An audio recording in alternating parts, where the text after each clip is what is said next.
Պետրոս դու հենց ես իմանում հապկը ինքո զոնքանչի բերած երշիկիցա մեկի խոզի մսիցա, որ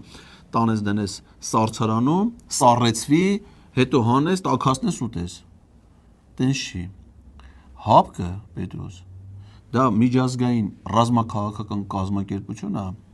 որը գործունեություն է ծավալում իր կանոնադրության հիման վրա։ Հապկի կանոնադրության մեջ գրած չի, որ որևէ անդամ պետություն կարա իր անդամակցությունը սառեցնի։ Օրինակ ձեր խալաձենիկի վրա գրած է, որ այս մառազիլկայում զոնքանչիդ բերած խոզի բուդը կարա սառեցնես։ Էդի գրեմ, բայց հապկում այդպես բան գրած չի։ Հապկում կարաս լինես կազմակերպության անդամ եւ կարաս անդամությունը դադարեցնես։ Հիմա որ Հայաստանի իշխանությունները այդ հիմար եզրույթը մտցրել են շրջանառում, դա չի նշանակում, որ մնացած նորմալ մարդիկ դες պիտի մտածեն։ Մնացած նորմալ մարդիկ կարող են այդ ձևով մտածել։